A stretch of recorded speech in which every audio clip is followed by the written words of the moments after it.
So we've come to the end of this section, and these are mindful break time. This is another time for you to go on a break. Yeah, so you can go on a break if you want, for a stretch, maybe to drink water. If you have your water, you can get your healthy snacks around and have your snacks. You can just meditate, and remember you have 10 minutes mindful break. Break is very important.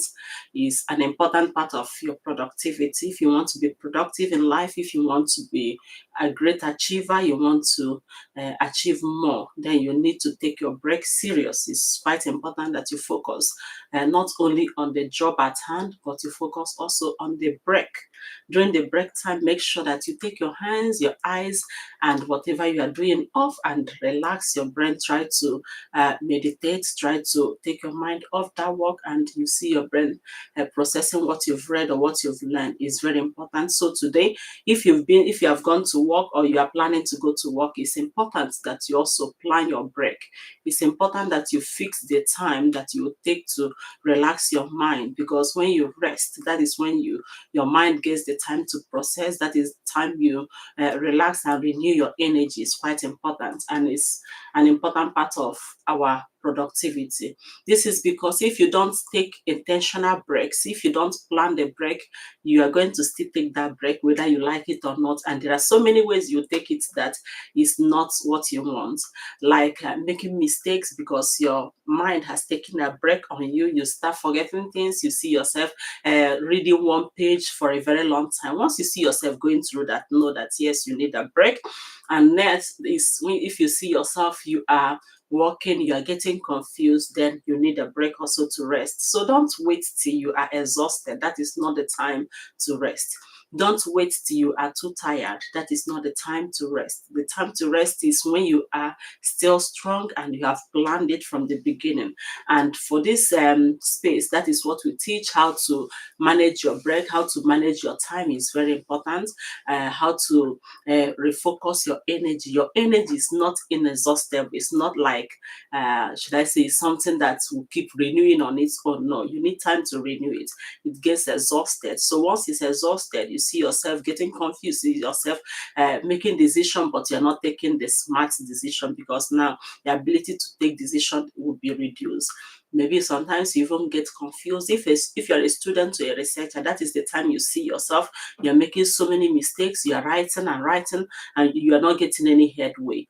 You are writing, you are forgetting. You are reading, you are forgetting. Then you know that yes, it's time for you to take break. Please take break and make sure that you plan your break each day as you're leaving the house, as you're moving out to go for the walk, to go for your reading, to go for your writing. Make sure that you also schedule your break time at the same time. Don't wait till you are tired. Don't wait till they tell you, oh, it seems you are looking very exhausted. You know, some people, they take pride in people telling them, oh, you are working very hard, you are looking exhausted. And of what use is that to you? Because once you get to that point, what you are now going through, even when you take a break, will be recovery. It's no longer rest. So rest is just that little time that you take and you renew your energy so it doesn't go down. Because when you wake up in the morning, you see your energy. Most people, their energy is at the highest at that point in time. Is this high, so it goes up as you're walking. Your focus is increasing. When you start getting tired, you see your focus, your memory, everything is going down. So if by the time you start tipping, then you rest, it goes up. That is how a wise man, a wise woman will plan his day. So it's quite important. And there are things that you can do to help yourself to be productive, to help yourself to not be on survival mode all through. Because some of us, that is where we are. From week to week, we are on survival mode. We are struggling. We are fighting. There is no time to rest. There is no time to even breathe down. So when you look at that kind of life, that is not what you want. What you want is to be productive and still be healthy. You want to be productive and still be on top of your game. So people are doing it. That is why you should ask yourself, why am I always exhausted? And there are so many things that will make you exhausted, which you know that are not only the work you are doing. Sometimes some of us, we have full-time job, but what exhausts us is the things that we do at home, and some of us, it is the screen, that screen that people have gummed themselves to is now becoming something else that they can't do without it. They wake up in the middle of the night, they go straight to that app and check, oh, do I have any notification? Have I received any like? Have I received any reply? Those things are the things that are making people to lose their focus, things that are taking their attention away from what matters. So I'm not saying you shouldn't go to social media or to check those things, but all of them should be timed. So you give yourself also the time to rest, because most people, they rest and they are saying, when you ask, they say, oh, I'm resting, but what are they resting? Their rest is just centered on their rest is centered their rest is centered on uh, watching the screen. They say, okay, I'm resting. They are going from one like to the other, from one reply to the other. So that is what their own rest is like. If your rest is like that, then you need to check it and see if you are becoming very forgetful, because now your mind has no time to rest. Your mind has no time to settle, to process information. So check yourself. I was just talking with some people that was last week.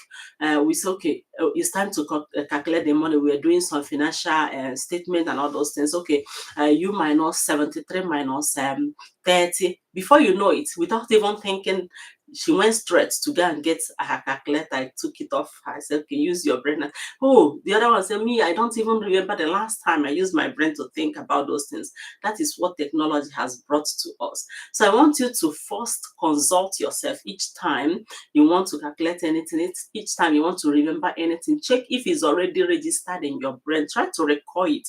You are training your brain. You are helping yourself to be active. You are helping yourself to not have any memory problem. It's quite important that you use your brain, that you use your memory. It's very, very important to us. So let me just say, it's not something that you should even think twice, because if you keep depending on these technologies and you have made it completely, you made it, should I say, a complete crutch, then it's a problem. It's a big problem, really. So don't ever do that. Make it a tool. It was meant to be a tool. It was meant to help you. It was meant to sustain you. It was meant to just help you, should I say, perform your work better. But let it not be a mental crutch. Let it not be something you are now dependent on completely. When you depend on it completely, then you see your brain like any other muscle. If you're not using it, it will start degenerating. It will start going down. And so many people, their brain are going down. They don't even notice it. They are very forgetful. They are not even, they are not in any way helping themselves, because they think, oh, I have the easy answer. I will just ask, I will receive. So don't always do that. Are you trying to spell something and you say, okay, let me just spell this, and you went straight to Google, please, what's the spelling of this? Then you are really getting it wrong. It's time you start consulting yourself first before you do those things, because your brain needs some exercise. Brain, like every other muscle, this one is even more complex than most muscles and the body, so it needs gentle exercise. So exercise it every day. Make sure you go through those things that helps you think, things that will help you calculate. Are you trying to check your money, the balance? Don't go to your phone first. Use your brain. If it takes getting paper and pen, because many people has already are deep in it now that they can't think. One was, I can't even think. I don't think I can think that much anymore. That is how bad it has become, and people are not yet noticing it. So I will call you like a human being I am, because the algorithms and all those things providing you with easy answers, they are not going to tap you and say, wake up. But I'm calling you to wake up and consult your brain first in everything you want to do. If you want to calculate, you want to read, you want to write, first write it. Even if you're going to use any app, like you are writing stories, you need some app to help you with structuring, to help you with, then you need to first write what is in your mind. Try to think, try to help yourself to exercise your brain. You don't want that when you are 50, 60, you are very forgetful, that you go to the office and you wouldn't even know where your office is. You walk over, you walk and leave the everywhere open and you go home. So many people are going through things that they don't know how they got there. So I'm here to remind you. So try as much as possible to consult your brain. Try as much as possible to speak from your brain, to write from your brain. So many people, they will be like, oh, let me just I will pay them, they will write the thing for me. I will pay them, I will use AI and do it. At the end, after using the AI to do it, you face real life situation. And the real life situation, you can't get AI to help you do those things. Like when you are asked to come and present, when you're standing in the public, I mean, you're standing before thousands of experts, then you understand that yes, many things will need to come through practice. So you have to start practicing, you have to start exercising your brain, you have to start recalling, you have to start memorizing, you have to start using your brain, you have to start consulting yourself to do those mathematics, to do the calculation, the minus and the plus. You need to consult yourself. It's quite important. So that is what I brought to you today during this break. So in all the breaks that will be going, we'll be having break every 50 minutes on top of the hour, which means the next break will be 11:50. So I will continue. And please hold this in your mind as we work now. Remember that being organized and following simple routine, they are quite important. They are very helpful in your productivity. And I'll be talking about that during the next break. So let's go back to our work. It's our work time, it's our focused work hour. And let us make every minute count. Write that and that you have been procrastinating. Read through those things that you have been procrastinating. Do the creative arts, do the creative work you've been waiting. If you're writing a journal and you've been thinking about, start now. There is no other perfect time, it's just now. So let's start and see how much we achieve in 50 minutes.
So it's our break time again.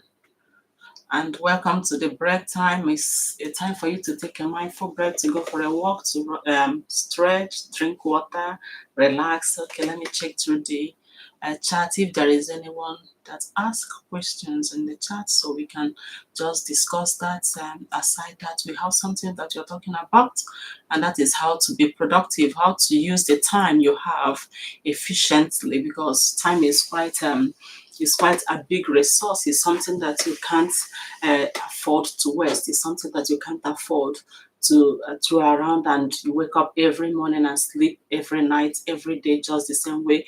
January is like December, and every day keeps going. You can't afford to waste time, because time itself is life. Time is very important, and is a very important resource that you should take it serious, because every day, every minute that goes by counts, and you need to use it for your work or your rest or for your joy. And those are the three aspects that we spend our time. You're either working, whether you're working for yourself for free or you are doing it for others, that is just a sign of work. You are either working, also maybe when you are going through that screen, you're scrolling, you're working, or you are resting, you're sleeping, you are just having a headspace time that you are trying to refocus and regain your energy, or you are doing the hobby, the things that gives you joy. That's a work that is disguised as joy, that is hobby, or you are doing a hobby. So these are the things that you have to do with your time and energy. But what really matters is that you use this time well, that you use this resource that you have well, because that is what you have in common, and you have in the same amount with every other person that is living. Once you are alive, you see that yes, you have 24 hours, but how do you use these 24 hours? And others are also using it. When you see people are doing so many roles, some are working full time, and they also have some hobby that they attend to. They don't miss meetings, they still attend to their social gatherings. You'll be asking yourself, how are they doing it? The key is having clarity of what you want, and also being very intentional in using your time, so you don't allow the day to just go by when you don't have plans. Things around you will plan your time for you. That is how it goes. It's either you plan it, or things around you will plan your time for you. So don't allow it to just be planned by the things happening around you, because that is the genesis of wasting time and not managing your energy well. So you will need to focus, you will need to be intentional about it. So what is the thing that is most important when it comes to productivity? I will say is clarity. And clarity is not just having to know what you want or why you want it. There is more to having clarity. Clarity goes to physical clarity, like having a space that is not clustered. That's physical clarity. Try to clear your tables, and also having routines. Simple routines, they help. So you need to have plan for your space. You need to have plans for your time. You need to have plans for your studies. Everything. When you wake up in the morning, you need to put down plan and know, okay, this is what I'll be doing in the next 1 hour. If you're asked today, when last did you smile? You see, some of us, we've been struggling all through because we never had time. We never had this, we never had that. There are so many things that you didn't complete, and that didn't give you the time to smile or find your joy. But if you have a plan, you plan your time from the time you wake up in the morning and say, okay, between this time and this time, I'll be doing this, and you stick to it, like you are observing, should I say, like you are attending your doctor's appointment. That is how I used to describe it to students and to any other person that I'm teaching on how to manage your time, how to manage your productivity. You need to time block, and you need to observe it as if you are attending to your hospital appointment. You know, when it is time to go on break, you go on break. When it is time for you to work, you be at work. So when you do it that way, you see that you still have enough time to do other things. You have enough time to even chat. Like for me, many people always ask, when do you have the time to do all these things?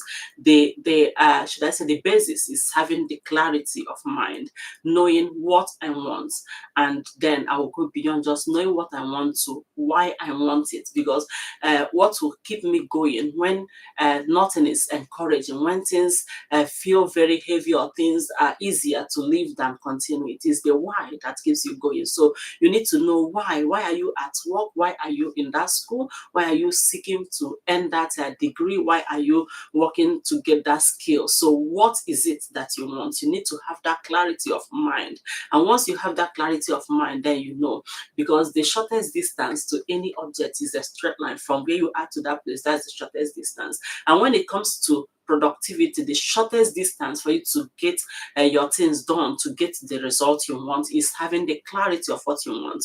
So why are you there? What is it that you are looking out for? Once you are able to identify what you are looking out for, then you know why you are looking out for that. You want to have the certificate, you want to finish writing that book, then why are you doing it? Is it because you want to get promoted? Then if that is the case, it's going to help you to, should I say, reduce distraction, reduce the things, all those noise around you, because we have so much noise around us. I can still remember when I was writing my GCSE, it was something else, because you see people then, and they will go to lessons. At the time, I told myself, oh yeah, if you want to do this, and I know that there are so many films coming out. Yeah, after 6 months of preparing and doing it, there will be time to write, to watch those things. So I told my mom, no, no more films, no more television. So even when others gather, they are watching it, I'm not.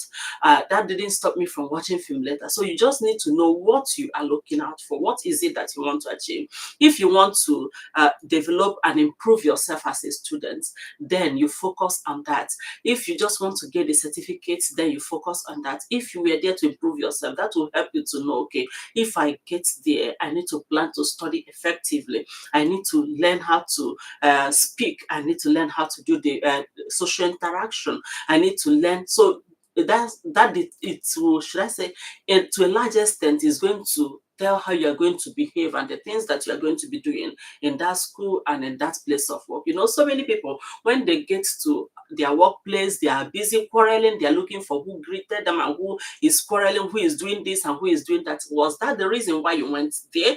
I've asked one person that question. So I don't always want to. That is not your reason. You didn't come there to look at their faces.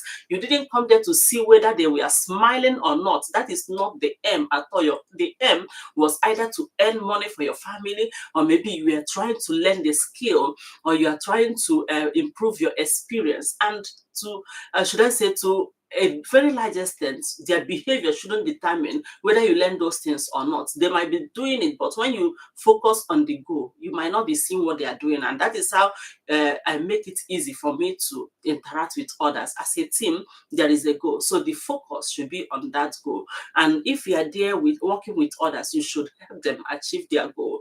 Don't make it difficult for others to achieve their goal, especially if you're in the office. And most times we spend our waking, should I say, when we are awake, we spend most of the time working. So make it a very comfortable place. Make sure you have a good space to work that's physically, it's not clustered. Then you need to plan your time, make your time to be very clear, and get simple routine that works. You know, there are some simple routines that people think, well, me, I don't like routine. Yes, you might, it's not, should I say, military regime. It's something that you can walk around. Okay, once I wake up in the morning, the next thing I should do is to make my bed. Then if you're working from home, to set my tables. The second thing that you should do is to brush it. You know, you put those routines. What you are doing is not to restrict yourself. It's not restrictive. It's to create time to reduce stress. It reduces stress when you are no longer going to be thinking about those things. And another thing that you should have clarity on is the task for the day. Each day you should have a task for that day. You should be clear on which task you should be doing. So you know what complete looks like for that particular task is very important. So when you say, okay, I'm going to be writing a book today. Okay, I'm going to be starting a new creative writing. I'm going to be drawing. Well, let's just say that's what does complete in that case look like. When you say, okay, I'm going to be doing this, if it is too much, if it is something you can't achieve in a day, to be overwhelming. So it's time for you to time block. PCC, just cut it down into manageable chunks and attach time to it. Make sure that you fix time and observe that time. And so, okay, from 8 o'clock to 10 o'clock, I'll be working on the introduction, and stick to that introduction. And don't multitask when you want to be productive. When it comes to productivity, multitasking is not going to help you with deep work.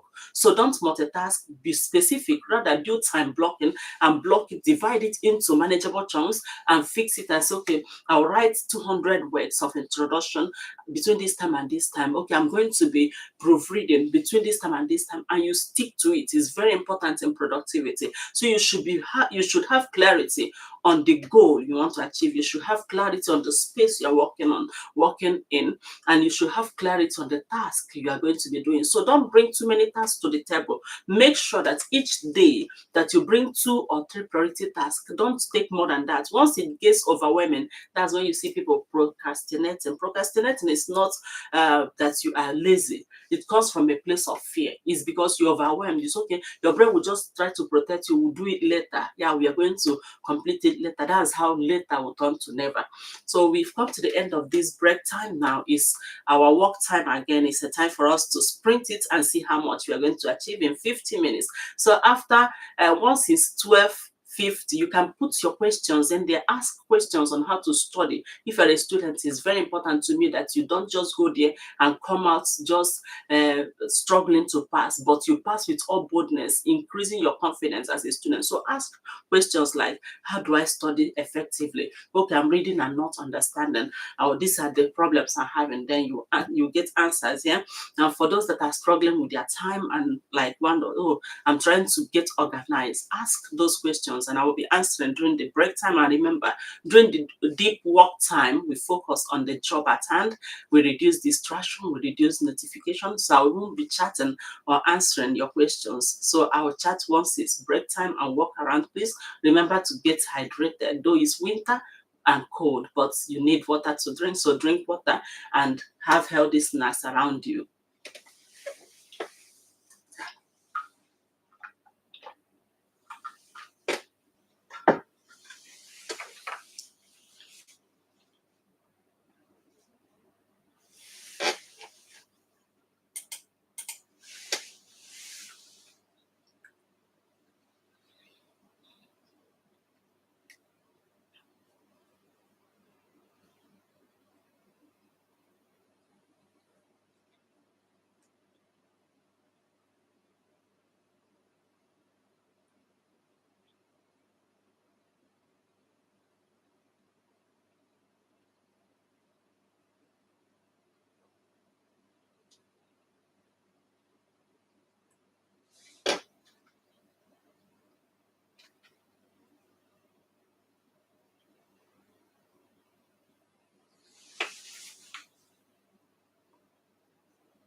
Yeah, so it's time for us to go on our break. This is another break time for us to stretch, walk around if you want, have your tea, have your healthy snacks. So it's time for you to take your mindful break and take it serious. Make sure that you are present in your break. That is quite important to us, that you are present in your break and present at rest.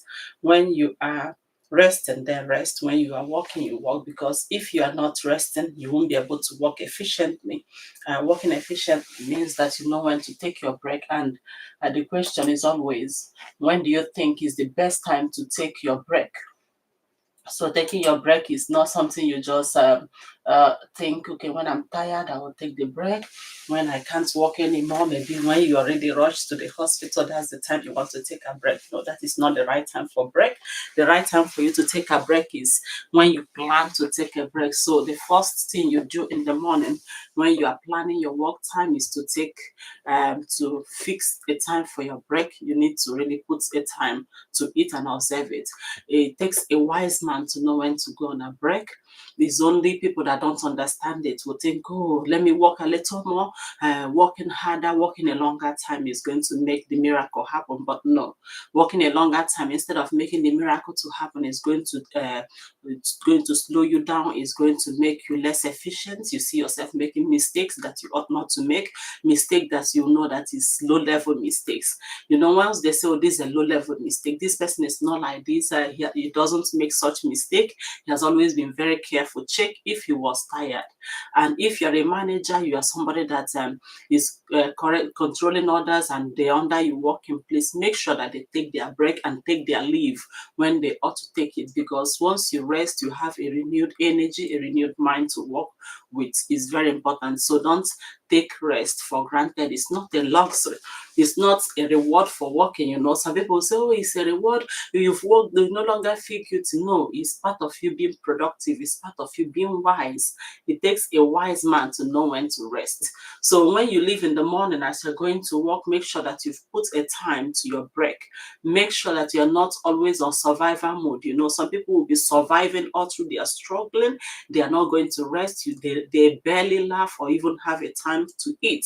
That is not how to live. So if you're going to be productive, if you want to carry all those your roles and still be efficient, you have so much role. You're a parent, you are a carer, you are maybe you're taking care of somebody, maybe your siblings or whatever, you have other roles doing. So you need to really plan your rest. You need to be alive, because you are the most important part of your productivity. You are the most important part of you getting what you want. If you are no longer there, there is no way you will get what you want. That is what people are missing.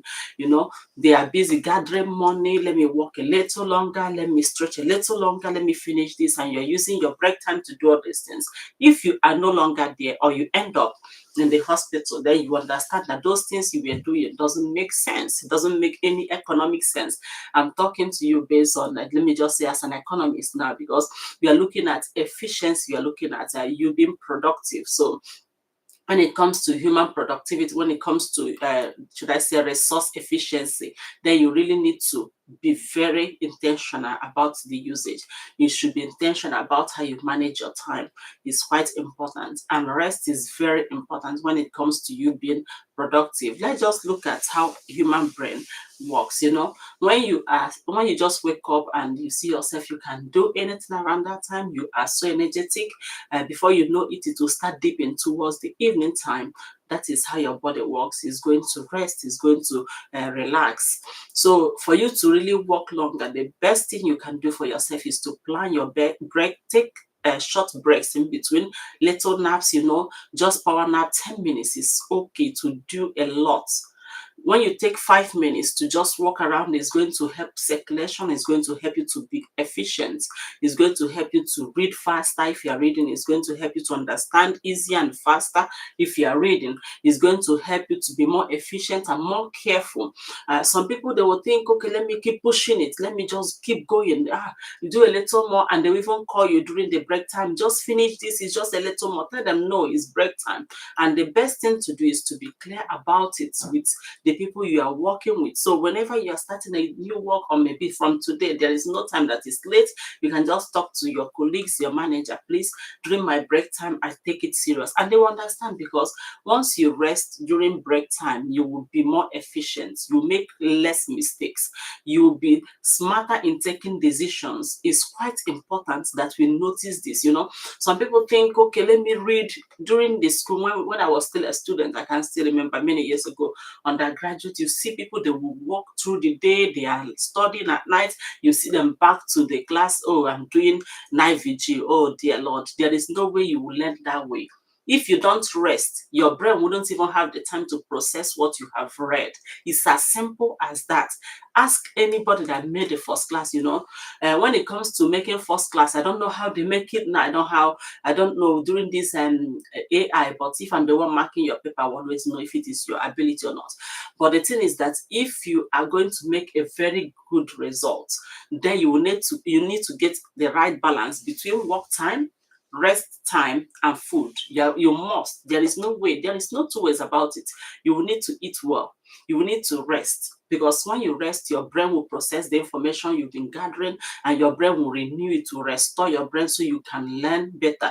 The human mind will forget maybe after like 2 hours you've read or whatever you did, and you did not go back to it. It will start forgetting after maybe from 2 hours to 24 hours. So if you have a little rest and come back to it, your brain has processed. So when you think around it now, you find out, okay, this is what I know, this is what I don't yet know. Then you go back and read it. It's quite important that you give yourself that space.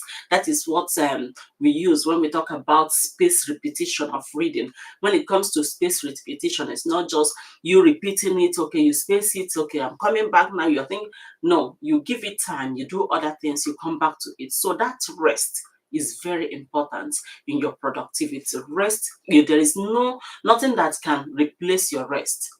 You can't replace your rest by just watching those movies or whatever that is tasking your brain that you're not resting, you're not sleeping. That is not rest. You need to rest, and you need to relax. When it is time for you to sleep, make sure you are sleeping. When it is time for you to eat, make sure you eat. When it is time for you to read or to study, make sure that you do that. It's quite important to everybody, not only students. But when it comes to students, it's something that you must use your brain to do. And your brain is a bigger machine, unlike any other part of your body. Your brain works even when you are sleeping, so it needs the rest. Give it a break. So during the break time, make sure that you go out, you can do things that makes you happy, do things that are creative. Take your mind, your hand off the work you're doing, and give yourself the time to also eat, the time to drink, the time to interact, walk around, and improve your circulation. Is quite important. So when it is break, you take your break. When it is time to work, then you come back to work.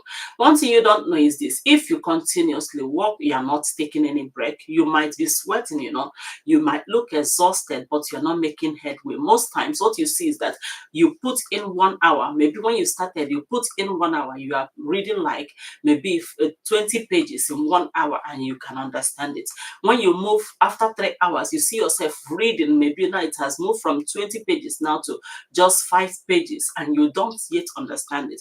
When you go beyond that, because you push yourself harder and harder, what you do is you are trying to push yourself beyond your boundary, and you see yourself like every elastic limit is going to snap, and you see yourself forgetting more than you have gained. So it doesn't make sense. And if you are the one that is working and you keep going, okay, let me keep working, you see yourself, if you are those, you see the medical doctors, the nurses, you see them, they make mistakes. Some of them make mistakes. It's not because should I say, they are lazy. It's because they are tired. So everybody at work should learn to take a break. Learn to take your break serious. Learn to observe that break and take it serious. So when it is time for you to take a break, and don't work at a stretch. It's not wise. It's not wisdom when you keep pushing without taking a break. It is wisdom when you rest. It is wisdom when you know the time to take a break, and yes, you observe it, and people are calling you, oh, you can come and take extra job, you can come and do the overtime. You tell them, no, it's my rest time. Because why it is, should I say, why it is important, why it shows that you are wise, is because you need to be alive to eat whatever money you are gathering. You will need to be healthy even during the should I say after your work time, that's during your retirement, you still need to walk around. You don't need to come back home a bag of bone after your work life. That is exhausting. So what did you achieve? What did you end up with? You end up friendless because no, you didn't have the time to go out and meet others. You end up even exhausted and sick. No, don't exhaust yourself. Don't go into recovery mode every time. Rest. Take short breaks. Take short rest in between. Super nap. Sleep when it is time to sleep. So we've come to the end of this break time. Is now our deep work hour. So I was checking if somebody is still writing. It's not coming up. So let's work for the next 15 minutes and see how much we're going to achieve in this 15 minutes. And if you have any question, please make sure to put it there and see if you receive the answer that you need.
So we've come to the end of this section. Is another break time. It's time for you to go on your break and maybe relax, stretch your leg, walk around and meditate. And if you're joining us in the chat, you can just put whatever chat you want in the chat box there. So we'll reply to it. We'll answer your questions on how to remain productive, how to manage your energy, how to manage your focus. Focus is your currency for this digital age. So bear that in mind, that everything that they are producing there, they are looking for your focus. So treat your focus with all intention and be very intentional about what you give your focus to, what you give your time to. So what are you focusing on today? Are you focusing on those that are chatting about what they read, or you are reading, or whatever you are doing? Please remember to take a break. In between time is very important that you take your break. So like we are talking about how to get productive, how to manage your time, this time that we have, which is the most important resource that every human being is given. That is what you have in common with every person, whether they were born today or they are very old. Once they are alive, they all have 24 hours a day, and some will use it to achieve their goal, and some are going to not achieve their goal at the end of the day. Because most times, apart from the interruptions which happens in human society, which are the things that you did not plan that happens, many people don't have a plan. And once you don't have a plan, things around you will help you do the planning. You see somebody calling you, oh please can you come and check this, and you see somebody telling you, oh I see that, before you know it you're distracted, your attention is everywhere, and at the end you might not achieve your goal. So it's time that you start being intentional about where you put your time, about where to spend your time, or what to do each time. Is very important that you're intentional. So let's continue to look at the things that we can do to improve our productivity. So now I'll be talking about some apps. I mean, they are not paid apps. It's not something anybody is paying me, something that I am using myself, and yeah, they help. Those that you can use as a student, those that you can use in the office, those that you can use as a researcher, those that you can use in one way or the other to help yourself get organized. We know many of them, but I don't know how many of them you are using, or if you know how to use them. There are so many out there that you can use to get things organized. Because if you're working on a large file and you read from different device, maybe you read on your phone, and next time you are reading on your laptop or desktop, then you need something to get it synced, to synchronize it across device. So you can walk across device. You can be walking here now and you travel for like 200 miles away. You don't need to carry your laptop if there is one day. You just need to sign into your account there, and you have access to all that you've been working on. So there are some of them like that, and there are some that you can use to organize your day, which means you can just put it to time block and tell it, okay, I'll be doing this in the morning. In the morning, I'm going to be waking up this time, praying. So it will put it and put time to them also. There are so many of them out there. And if you're a researcher also, I want you to stay tuned and listen to some of the tools that you can use to help in managing your task, in managing your referencing, and managing the structure of your those. There are so many help there. But remember one thing, that these are tools and they are not your mental crutches. You don't depend on them to think for you, because that is what makes us human, that we can think. If you can think, that is what makes you human. So don't switch out your thinking for anything, no matter what it is, no matter how good they are. They cannot be as unique as your brain. Let me just give an example of how unique human brain can be. Let's just say two of us were given one thing to write about. No matter how similar, no matter the training, even if we are trained the same way, it will never be the same. But if you put the same thing all over and over in those AI and all those things, you are going to get something similar, because they are going to be sorting it out, bringing it out from the internet or whatever. So human mind is still very genuine, is still very unique, is still very important that you preserve it. So don't make it a mental crutch. Use it as a tool, just like you use your pen to write, just like you use your laptops to organize your work. That is how you should use those AI and use those search engine and all those smart technologies. They are there to help you to make things easier, but they are not there to replace your thinking. They are not there to replace your ingenuity as a human being. So it's quite important to have that in mind. So let's look at some of those ones. I'll just be listing them. If there is any one of them you've used, you can ask questions, or you think that this one is interesting. Remember that many of these things that I'll be talking about, they are free online there, so you can just go there and get them and yeah, start using. We have the Google Drive. If you're using your Android, you're using Google, you have the Google Drive that will store things in the cloud for you. You know, if you're using uh, iPad, or you're using MacBooks, you will see that yes, yours is called cloud, but they are just almost the same. So you save things there and you can download it when you sign in into any other device. So, and that has a very generous storage unit that you can store your documents in there. You can use it to uh, store everything, and when you sign in at work, you receive the same document and work on it, and it will be updated at the same time. So it's quite important that you learn to use that. And there are other ones. Okay, let me just say, look at the ones that we use in organizing our life, because that's, you can store your folder, you can store whatever you are writing, you can just put it there and get it. One is that Google Drive. Is very general, but the one I don't know if it is that general is the one notes, the OneDrive. That's the one I use that a lot. The OneDrive is still there. So if you are in school or you're in an institution that they use that, please sign up, and it's quite important that you use it. Do you know why? Because it's very organized. It will help you to tidy things. It's easy to use. You once you have a good Microsoft full package, you should have access to that OneDrive. Though it will be very limited if it is just an individual one, maybe like, I don't know. I know the storage is small, but it's still very important that you activate that sign in. So when you are working, you are typing on any document. After typing, you save it and you put it to save in that OneDrive and click automatic save. So anytime you are working, it will save automatically. You don't need to worry anymore if anything happens. Oh, am I going to lose my documents? My save, and once it's saved everywhere across the whole the devices, because it's saved there. You open it anyway, you see what you've worked on. So it's quite important to use that, and it's helpful. So if you have your OneDrive, please get it. It's very organized and it's synced. The syncing is very strong, like I just told you. You can see whenever I'm looking at this and looking at this, I'm working on this, and it's the same thing that I'm looking at in this place. Maybe I'm trying to check two things. Once you put it here, you see it here. So that is how fast it is. It's not like in the olden days we need to use it used to be called that you used to connect and share your screen and all those things to work like that, but this one now is saved in the cloud, so it's quite easy. Another one that you can use is the Dropbox. That one is good for large documents. When you have large documents, maybe videos, for those that are working with videos, you have journals, daily journals, and all those ones that are very large that you can't just send through email. You can use Dropbox. When you drop it, you can give others access to work on it, and it's good for teamwork. If you have a team and you are working on the same document, you can drop it in the Dropbox. That is quite easy to do for photos, for videos, and it's quite clean. It's very tidy, especially for big files. Then we have the Notion, those ones you can use. That one is for people that wants everything in the same place. So if you're using Notion, you don't need to struggle. Even your life, if it can plan your meals, everything you want to do, you can use the Notion to do it. If you have any question on any one of them, it's not only for students. If you're a researcher, if you're working in the office, these things are quite important that you use them, so you can take notes. If it is like this Notion now, you can use it to take notes. You don't need any jotter anymore. You can take notes. You can schedule your task in it. So everything in one place is quite strong.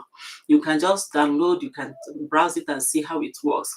Then if you are the type that wants to plan your day, like I always say, when you wake up in the morning, make sure you have planned your day. You know what you are going to do in the next 1 hour. When you are asked, what are you going to be doing in the next 3 hours? If you are somebody that has clarity and you are somebody that wants to be productive, you should know what you'll be doing each time. And that will help you to save time. It will give you more time to do other things. It's quite important that way, that you're that organized. So you can go use the Go calendar. We have those ones. You have the OneNote. Many students, they use OneNote. OneNote is quite easy to use.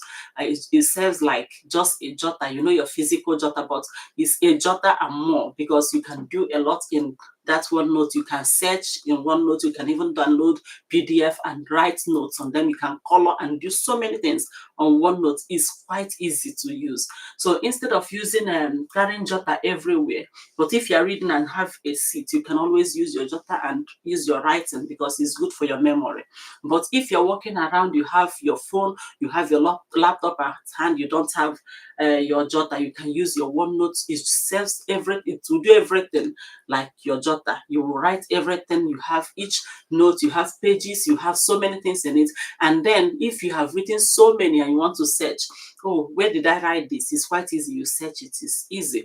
And aside OneNote, there are so many others that you can use. So we'll be talking about it. But what I want to promise is that the next break, I'll be talking about the referencing softwares, how you can use it, and how good and easy those things can be. Please, if you have any question around those ones, you can just put it down and let's discuss your questions. Remember, I will just list it like the Microsoft Word, Todoist, the Trello. We have so many of them. Evernote is quite strong. Then another thing that you can use is that Obsidian for those that are deep thinkers. If you have so much you are thinking and you want to link it, you are thinking from heaven to earth to Jerusalem to everywhere, and you are getting confused, okay, you don't know the pattern of these thoughts, Obsidian is your best answer. So it will help you just link it to show you the mind map of how you have been working. So those are meant for deep thinkers, and it will take a little to get used to it. But getting used to it is not a jet. Should I say it's not a jet science? It's something that you can do, and once you get used to it, then you're in business, and quite easy for you to link your thoughts, for you to write on it, for you to use it. It's easy. So we're talking about the referencing software. So these ones I just mentioned them. So ask questions if you are not clear on how to use any one of them, or what you think, okay, this is what I'm doing, which one should I do?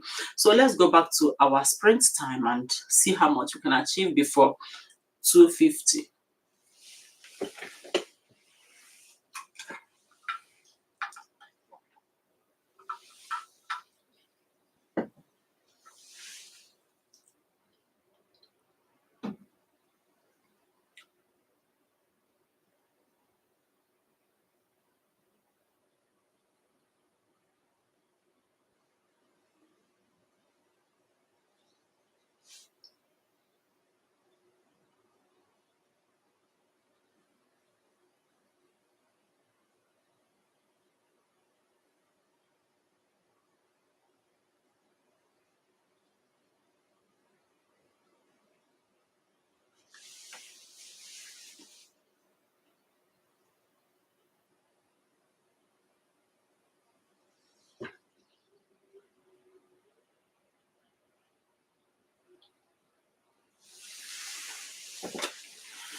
So we've come to the end of this section. This is another break time, is our time to relax, our time to stretch, our time to chat. If you have any chat, let me just go through that and see if there is any chat. Okay.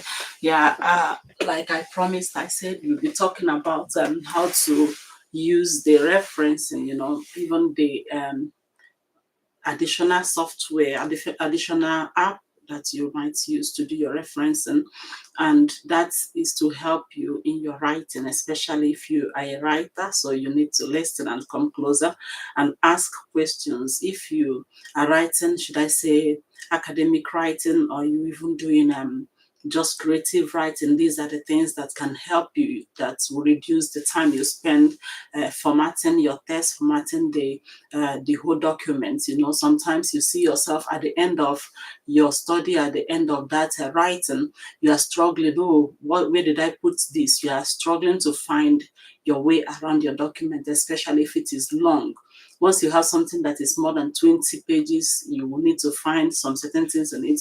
You need to give it a structure. You need to make a table of contents. Those are very important. So that is what that's referencing. If you're using your Microsoft Word, you can just open it and look at what I'm talking about now and ask questions. If there are things that you need to ask questions about, ask. And you might be asking, how do I use the table of contents? Why is it there? And the reference and what is it about? That is really important. It's important in your formatting, it's important in your referencing, and not just writing the list of references. It's not just to write the bibliography, it goes beyond that. The first thing there you see is the table of contents. When you open the reference on your Word document, you see the reference on top of that ribbon. If you click it, what the first thing you will see there will be the table of contents. If you're writing, that is quite important. And before you be able to use that table of contents, you will need to learn how to use the heading styles. It's very important. When you look at the home, you will see the headings. You have the heading level 1, level 2, level 3. You have the subheading. All those things, they are quite important in formatting your document, in formatting your write-up. So if you've used the level 1, level 2, and yes, like section 1, chapter 1, you put them under heading. So you don't need to start formatting at the end of the work. You don't need to start looking for how to make your references. All you have to do is just to click on that table of contents and then click insert reference, insert table of contents. You choose your style and it will appear there. One thing good about it is that once you've put it there, even if you're going to work for the next 2-3 months, all you have to do is to click on update table and it will bring it. You can decide to update the entire table if you know that, okay, you've added some new table, new heading, or you've removed some headings. Then you update entire table. If it is just that, okay, you added things just in between the work that you've been doing and the pages have changed, then you go straight and just update the pages, and that is just it. So it will even do a better and a cleaner job than just doing it manual. So those things, that is how to use the tool. That is how to use that table of contents in your referencing. Another thing that you use it to do is to do insert footnotes and insert endnotes. If you do academic writing, you understand what that is. But if you're not doing any academic writing, I don't think you need it that much. But with academic writing, there are times you need to explain some certain things. Maybe you collected data and yeah, there was some languages, you want to list them, you want to put them as a footnote. The footnote will just appear at the end of the page. So you just go click that footnote, it will give it a number. Then you can type whatever you want to type, then it will appear beyond the margin there. So that is what you can use it for. Then the endnote, if you use endnotes, all of them will be at the end of the document. So you need to find out which of these your article, should I say the journal that you are submitting to use. So it's important to you.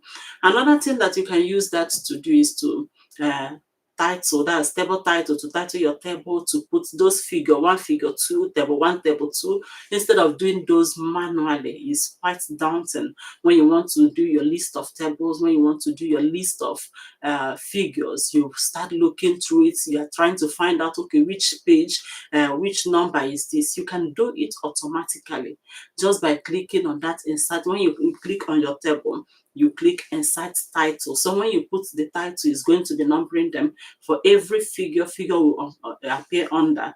You can put it, okay, I want my figures. That's, you modify it. I want my figure title to appear under it. I want to appear my table title to be above. So it will appear that way. Why it is very important is that everything that you are writing, at the end, you just need a click of the mouse and everything will appear the way you want it to appear at the end of your job. You don't need to start going, oh, which page is this, which page is that. So you do that automatically. Those are the things that you can do with your referencing. So it's not all about getting a list of reference, and you can also use that to make your list of reference, but that is quite should I say, is a lot of job doing that, because there are some softwares, there are some app that you can use in referencing that is easier than just using the one on Microsoft Word. The one on Microsoft Word, you have to input them manually, one after the other, before then you insert and yeah, you do the listing. That can also be done. But if you want to be on top of your game, there are so many softwares you can use. One of them is the Zetero. I don't know if you've heard that. You have the, yeah, I've used Zetero. Then you can use the end notice of. You can also use the Mendeley. I know that there may be others there that you can use, but I've used Mendeley, and Mendeley is also quite good and is free. Especially if you sign in through your institution, you can just get free, because I know I've got my free and I've used it for quite a long time. So you can download, you can insert. Then at the end of the work, all you have to do is to check, okay, what referencing style are they using for this journal? What referencing style are we using for that? So you just put it there. Okay, let me just go back to what you can do with that with your list of your table of contents. If you use the automatic table of contents on your referencing list, what you can do is to maybe you are working, you've come to the end of it, and you want to go back to maybe chapter 2 of your work. Maybe there is something you want to correct there. All you have to do is go to the table of contents, then you press control and click on that. It will take you exactly to where you are. So it's quite easy navigating your work. It's quite easy finding your way around your work. It's quite easy for you to manipulate things. So once you change anything on that on your heading, once you change anything on the list of table, it will automatically change. You don't need to go back and start changing it and start. So that will save you a lot of time. So for you to be efficient, for you to be productive, it's important that you look out for these softwares, you look at for these apps. Many of them are already in the Microsoft Word that you can use. Many of them are there everywhere. Just ask questions. How do I do this? Is there any software I can use to help with this particular writing? Is there any software I can use to do this? You will see that most of them are easy to use. Like this Mendeley is quite easy. All you have to do is you can transfer everything you've already downloaded. You can just drag and drop them. Another thing is you can just catch them from websites. You click the Mendeley this thing, it will download it for you and save it. All you have to do is to look and see that the reference and everything that it needs to pick, that it picked. If it didn't do that, then you correct them and save. And that will be there forever as long as you still have Mendeley. So you just write, and the in-text, you just click and say, okay, input this thing and click it. It will enter there at the end. Just put your cursor where you want it to be. Even if it is, I've written a work that I have over 200, 300 referencing. You know, if you're picking that one after the other, you are going to really waste a lot of time. You just put your mouse where you want it to be, then click on that mentally. Go back and click insert bibliography, and you see that no matter how many it is, it will appear. It won't take up to 2 seconds, 3 seconds. You will see it there, and it's automatic. So if you eventually want to submit it to another place, maybe you used upper style, you know, the 7th upper style, and you want to change it to Vancouver, you want to change it to whatever style that the document you are going to, the journal you're going to submit it to, All you have to click is to click change style and get the style you want it. Click the Vancouver, click the Chicago, and it will change it automatically. You don't need to keep changing it. Okay, now the author comes first. Okay, the next one is now the date that comes first. It can be. I've done the manual, so I understand how it works. It takes a lot of time doing referencing, especially you've done with APA. The next one you want to submit is in Vancouver. The next one is in Chicago. You can waste a lot of time, long time doing that. So all you have to do is just click on the style in um, Mendeley and click OK, change. You put it to Chicago. Everything, both the in-text citation and the list, that is the bibliography list, will change automatically. So that is how much you can save time working. So you can use it. If you have any question, you can ask. I will still talk about that towards the end. And now we are starting our next section, which will last till 4 p.m. Then we will just wrap up. And please, if you have questions on how to arrange your referencing, how to do any app that you can use to help yourself, I mean, those are supports. Me, I'm not part of those that will want you to use AI and replace your brain. That means AI is now thinking for you, writing for you, and doing everything. That is not the right way to go. You can use it to brainstorm. You can use this to search and maybe check out your own thinking, how it relates. Those are the things that you can use it for, but it shouldn't replace your thinking. But there are so many things you can use as tools to help. So ask questions about it. You are struggling with your learning, ask questions. You are struggling to write, ask questions. So we are back to our work time. It's a deep work time, another time to read, another time to study, another time to work. So make every 1 minute, every second of it to count. And let's see how much you can achieve in this last section of our Pomodoro. Remember that you are doing a Pomodoro 50-10. That's 15 minutes of deep work and 10 minutes of mindful break.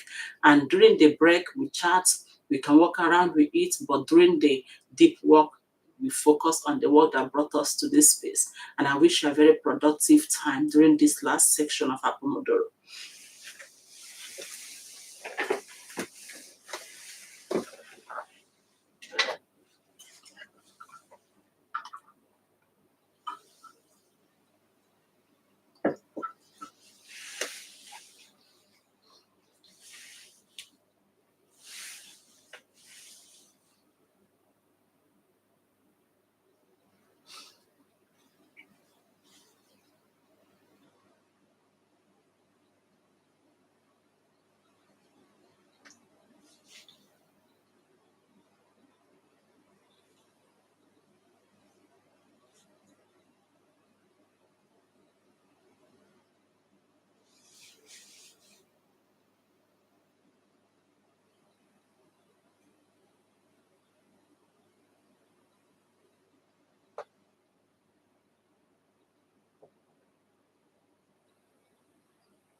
Somebody in the toilet.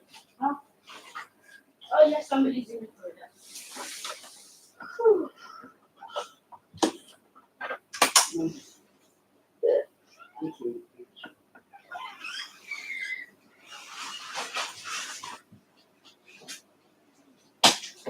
I better have to go outside and pee.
I used to pee. I learned or have law of peeing. I'm going to watch you.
So we've come to the end of today's work and study space.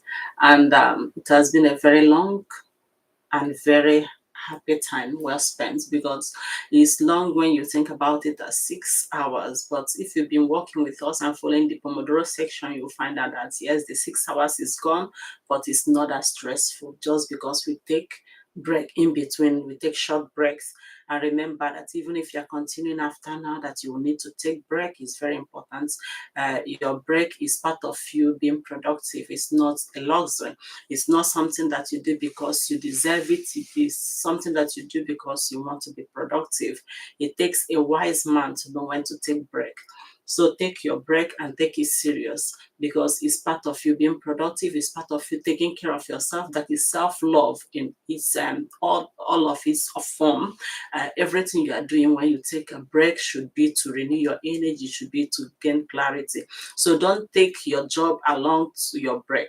Don't take the remaining part of your work to your home as you're leaving. If you're going home and it's time to rest, please take it that it is a time to rest, and make sure that you are resting. And don't go taking should I say, some people, they keep pulling extra time. They keep going. Oh, there is more to work, or there is this shift here. They keep picking shifts that they don't have time. I was even looking at one man one day. I saw him so exhausted. It's written all over his face.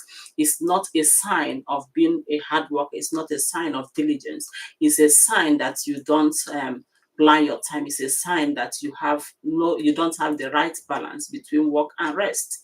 If you have the right balance between work and rest, you won't be looking stressed. Even if you are stressed, it won't be a chronic one that you go from stress to stress. You don't have time to rest. You need that time to rest. Don't get exhausted, because once you get exhausted, the hormone that will be produced in your body is not the right one. It's not going to be helpful. It's going to be harmful. So try as much as possible to get rest. And we've been talking about getting rest and working effectively. I will also want to just talk about a little about your joy, about your hobby. It has been a long time. Many people talk about hobby, or they talk about, okay, work, work, work, and the next one is, okay, you should rest after working. But there is something in between these two. When you retire after your work life, when you have finished working, maybe at 60 years, you retire. Some of us might be retiring very early. You might retire 60 years or 70 years. After you retire, what do you think you'll be doing? So let's just put it in the chat what you think will be happening when you retire, because that is a very crucial time. Some people will still live more than 20 years, 30 years after they retired. So what will you be doing? If all the days of your life, all the days of your adult life, you've used it to work, you don't have time to interact, you don't have time for any other skill, then tell me what will happen when you retire, after you finally drop that your button and you say, okay, this is my retirement, and they will give you all the retirement benefits. After that, what? So that is why you should be very mindful about your joy, about your hobby. You should take it very serious. It's part of you enjoying working, because your hobby is just that job, that work that is disguised as joy, because you find joy in doing it. You're not paid to do it, you just like doing it. Those are the things that you will still be able to do when you retire. When you finally get out of that office, when you go out of that office, let's take an instance now. Somebody that has been a university lecturer, I can remember one, though he was an emeritus, they will still have an office in the school. No matter what, they will still come back to school. But even though he was sick, he was so lonely at home. So you always see him in school, even to the extent the wife was telling us, so whenever you see him in school, please, can you call me, so I will come and at least talk to him. Maybe we go home. He was actually very sick, but because he had no life outside work, that is why he was there. So it's time you think about the hobby you can do, things that you can do after you retire, things that you can change from just enjoying it to getting your identity. Some people, after they have retired, that was when they made a name using the hobby, because this hobby is something that your spirit, your soul, you are happy doing it. So you can actually make something out of it. Find hobby to do. Take time out to do your hobby, and that hobby hobby is going to connect you with people of different age. That is why we should do hobby. That's another reason. Because when you have a hobby, you have people, let's just say you like crocheting. Because for me, I do crochet, and I know that within those group, those kind of club, when you join it, you see those from age 8, age 7, you see it even till age 60, 90, you see all age range within it. But the place you're working in, once you maybe you made some friends and you retire, you might still have access to them. Give it some time. If you lived a long life, you will see yourself getting lonely, because many of them, maybe they can't even come out. I read something, somebody went to their alumni meeting. He was still strong. He wanted to interact with others. He wanted to see them. Now he was 95 years old and he could walk around. So when he went there, he came out, it was in the news. They said nobody, he saw nobody. He was the only one there. So you can see how depressing it can be when you are dealing with only your age range. So a hobby is that thing, that skill, that opportunity that will connect you to a wider community. Is going to connect you with younger ones, with the older ones. It gives you time to relax. It gives you time to interact. You even learn so many other things. Many of us, we have our identity based on the work we are doing. Engineer this, doctor that, those kind of names. It doesn't make sense at the end of your work life. You can ask those that are retired already. I have them. Like my mom now, I know that she just retired. I know that there are so many of her friends and so many of her colleagues that she might not see again forever, because now she has the time to travel, to go to so many other places, and some of them are not there. So you need to plan beyond just work in your life. You didn't come to this earth to just work and work all the days of your life and go. No, you have a life to live, and you should live it in earnest. You should live it with all happiness. You should live it, should I say, enjoying. So make sure that you schedule your joy also. So take time out to find a hobby. It can be planting, maybe a gardening, it can be painting. Those things, they help you to relax. And when you do those things that you enjoy, you see your mind developing in a better way. You see yourself being creative. And when you go back to the main job, you see yourself doing better. And at the end of your work life, you see yourself still having an identity, not just engineer this or that. Then you will still have an identity. You still feel that, oh, I'm still contributing, I'm still doing something. That is what will keep you even longer. And hobby is still going to help you with memory. Many people, they have memory issues during this age we are in, especially. They've been having this memory. Just imagine what will happen with this technology we have everywhere. No, people are no longer thinking. They are dependent on AI. They are dependent on smart technology. You can just ask questions. No exercise of the brain. Have you asked yourself what will happen later? So it's good you find a hobby. Those things that will make you to interact with others, that you use your mind to deal with all happiness. It will keep your memory, to keep you healthy, to make you to go out there, to help you to interact with people that are not in your workplace. So it will help you think. It's quite important you do that. So I will encourage you this weekend. We are going in, because from tomorrow, people will be shouting, thank God it's Friday. There is a reason for that, because they've worked out of 7 days in a week. They are going to work for 5 days. Some of them are even, they do 6 to 6, 8 hours, 12 hours. And Friday, yeah, it's time to rest. So during that time, I want you to also plan not only the work you are doing. Please plan your rest and make sure you get enough rest, and please try as much as possible to plan your joy. If you haven't found a hobby you can do, there are so many things. Ask yourself, what are the things that gives me joy? And you can learn no matter the age you are, and try to encourage your children, the younger ones, to do things that are not just should I say, structured, those things that are not academic. There are so many things in this life people can do, and before you know it, you can turn that to a booming income. But most, when it comes to hobby, it's not all about the income. It has always been the joy that it brings. So try as much as possible to find those things that makes you happy, things that brings you joy, and do it.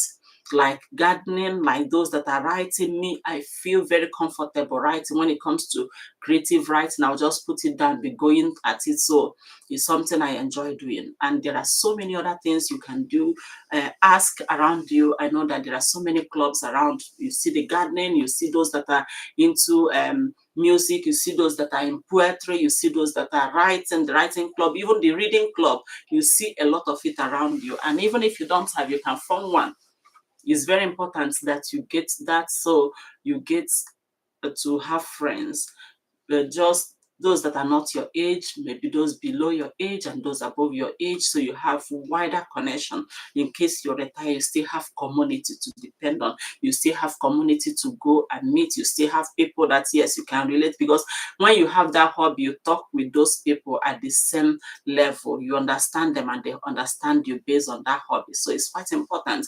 When we used to write a CV, our earlier CV during secondary school. They say, oh, you need to do your curriculum vitae, all those, and they will ask you, what is your hobby? There, people will think it's all about, okay, let me just fill up that place, because they ask about hobby. For me, I know that hobby is the things that I enjoy doing, and I write them there. I like singing. I don't know how the voice sound. They are sang in choir, but I will sing it, and it makes me happy. I will write. But when it comes to traveling, once it's car travel, I would never write that as hobby, because yeah, I am always car sick, so I won't do the travel. People will put whatever. So try and ask yourself, what can I do outside my work that I'm happy doing? Is it gardening? And most times those are the things that will help you get a clear mind, a clear space to think. It's quite important. And it will give you a place to go back to after your work life. It will give you a place to find people, find a community outside your workplace. And that is a place to be. Is very important. Outside work, you should have a hobby, and within all this, you should have rest. It's quite important that you have rest. And remember, the best time to rest is not when you are tired. The best time to rest is when you are not yet tired, when you are not exhausted. So you need to plan your rest, because if you don't take rest, your brain, your body, your mind is going to take a rest on you, and that will be unintentional. So take intentional breaks in between job. And maybe you do like we're doing here. That's the Pomodoro section. We are using 50-10. So you can go 50 minutes of deep work and then 10 minutes of mindful break. You take a break, or you can do 25-5. Some people do they do 25 minutes of deep work and then 5 minutes of mindful break. If you're just starting and you're struggling to improve your focus, because so many people can get distracted easily. So if that is you, you can use a shorter Pomodoro section, like 25 minutes of deep work, because human mind is fashioned that way. Once it knows it's going to get a rest, it will focus. So tell yourself, I'm going to be working for 25 minutes, then I'll get a break of 5 minutes, or maybe I'll take a break of 5 minutes after 30 minutes. You see yourself improving your focus. And remember that in this age we are in, the currency is your focus. If you are enjoying anything, you're enjoying any package, you're enjoying any app, you're enjoying whatever you're enjoying, and you are not paying, then check if you are the products. I always say that, check if you're the product. And that means you should check your focus, because everything that is shining, everything that is brighten up, everything that is doing the tram tram, all those notifications, they are all calling for your attention. They are all calling for your focus. And remember, wherever you focus on, that is what will grow. If you're not focusing on the things that are going to help you, then you will not be able to grow. So it's good you focus on the right thing. So make sure that you take care of your focus. Make sure that you take care of your attention. It's quite important. And remember, if you're a writer, there are some apps, there are some softwares you can use to help yourself. Learn those things and use them, not as a mental crutch, but as a help, as a tool. It was meant to just help, like hoes that we used to dig the floor, the diggers that we used to make the shovels, that's how it is. Those things are not meant to replace your thinking. They are not meant to replace your ingenuity as a human being. They are meant to help you maybe structure your thinking. They are meant to help you and maybe brainstorm. They are meant to help you maybe search. What I found out with this AI is not what people are finding out. Using it as to search, I know that there is a lot of hallucination and a lot of things that it will chunk out, but it's going to really help you to. Normally, you go to Scopus, you say, okay, I'm going to find this between this year and this year. If you use AI, it will also do the same thing for you and even bring better information. So you look at it and save and take the ones you need. So it's quite a good tool to use, but don't allow it to be a mental crutch. Make sure that you consult your brain, you consult yourself each time you are in doubt, or maybe you want to get something spelled out, you want to calculate your money, the balance, you want to add anything. First, consult yourself, see if you still remember it, and think a little. That is how to exercise the brain. But if you always go back, once they ask you any question, you go straight to Google, you go straight to your calculator, you go straight to your phone, then you are not helping yourself. You're not helping your memory. You need to help your memory. You need to be smart. You need to, should I say, still be thinking and understand where you are by the time you are 80 or 90, God's willing. You know, that's what we all pray for, that we grow old. But you want your brain, you want your memory to still be sound, so you need to exercise it. So don't depend on technology too much that it has become a mental crutch. It's important that you ask yourself, consult yourself first, try to see if you remember it and think around it. If it is subtraction, multiplication, you went to buy things and they say, okay, what's the change? You should first think about it and see if you could get it right. That is how to exercise your brain.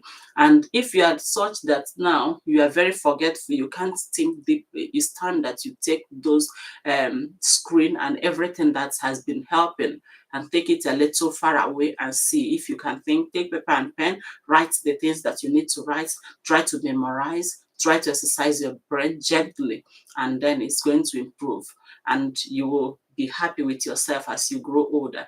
And thank you to all those that has been with me since morning till now. It has been a very wonderful time well spent. That has been a good 6 hours. That has been a good 6 hours, though I started a little late because my system was having a problem. I needed to fix it to get some other replacements. So but it has been a good time well spent. So thank you everyone. Thank you for your gift. Thank you for your support, for your chat and everything that you put in there. So I'll be seeing you again next week. Remember, we are here every Wednesday and Thursday from 10 a.m. to 4 p.m. So it goes that way, 6 hours, 15 minutes of focus, sprint, deep work time. Then we go on a break, mindful break, which you can chat or maybe we just eat or walk around. So join me every Wednesday and Thursday, especially students and researchers. If you are struggling to understand, you are struggling to memorize, you are struggling with your memory, just ask questions, or maybe you are looking for softwares that you can use for your writing, for structuring, like referencing. You want to know how to do all those heading and do automatic table of content and such, everything like that. Just ask questions and I'm here to answer you. I'm still here every Wednesday, every Thursday, and it will be a good time to spend with you. So see you then. Thank you so much.